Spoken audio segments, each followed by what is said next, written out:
ইসলামে স্বামী স্ত্রীর এমন কিছু গোপন অধিকার আছে যা 95% মানুষ জানে না, এবং এই অধিকারগুলো না জানার কারণে অনেক সংসার ভেঙে যাচ্ছে। আজ আমি আপনাকে বলবো সেই গোপন অধিকার যা কোরআন এবং হাদিসে আছে, কিন্তু আমরা জানি না। শেষ পর্যন্ত দেখুন। আসসালামু আলাইকুম ওয়া রাহমাতুল্লাহ। স্বামীর উপর স্ত্রীর গোপন অধিকার। প্রথম, স্ত্রীর সাথে সুন্দর ব্যবহার করা। রাসূল সাল্লাল্লাহু আলাইহি ওয়াসাল্লাম বলেছেন, তোমাদের মধ্যে সেই ব্যক্তি উত্তম যে তার স্ত্রীর কাছে উত্তম। দ্বিতীয়, স্ত্রীর ভরণ পোষণ করা। এটা শুধু খাবার না, ভালো কাপড়, থাকার জায়গা, চিকিৎসা সব স্বামীর দায়িত্ব, এমনকি স্ত্রীর নিজের টাকা থাকলেও। তৃতীয়, স্ত্রীর গোপনীয়তা রক্ষা করা। রাসূল সাল্লাল্লাহু আলাইহি ওয়াসাল্লাম বলেছেন, কিয়ামতের দিন সবচেয়ে খারাপ মানুষ হবে যে স্ত্রীর সাথে সম্পর্কের কথা অন্যদের বলে। স্ত্রীর উপর স্বামীর গোপন অধিকার।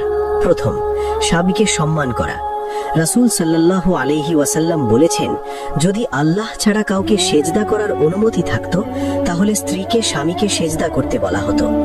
এতটাই গুরুত্ব। দ্বিতীয়, স্বামীর অনুপস্থিতিতে সম্পদ ও ইজ্জত রক্ষা করা। কোরআনে আল্লাহ বলেছেন, সৎ নারীরা স্বামীর অনুপস্থিতিতে তাদের সম্পদ এবং গোপনীয়তা রক্ষা করে। কিন্তু সবচেয়ে গোপন অধিকার কি জানেন? রাসূল সাল্লাল্লাহু আলাইহি ওয়াসাল্লাম বলেছেন, স্বামী স্ত্রীর শারীরিক সম্পর্ক একটি সাদকা। সাহাবীরা অবাক হয়ে বললেন, আমরা চাহিদা মেটাই, এতেও সওয়াব? রাসূল বললেন, হ্যাঁ, কারণ তুমি হালাল পথে করছো। ইসলামে বিয়ে শুধু চুক্তি না, এটা ইবাদত।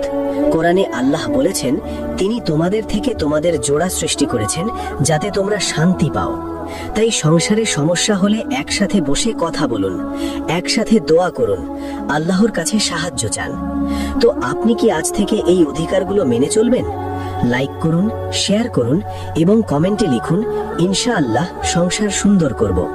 আর আমাদের ইসলামিক 7 চ্যানেল সাবস্ক্রাইব করুন এবং বেল আইকন চাপুন। জাযাকাল্লাহু খাইরান।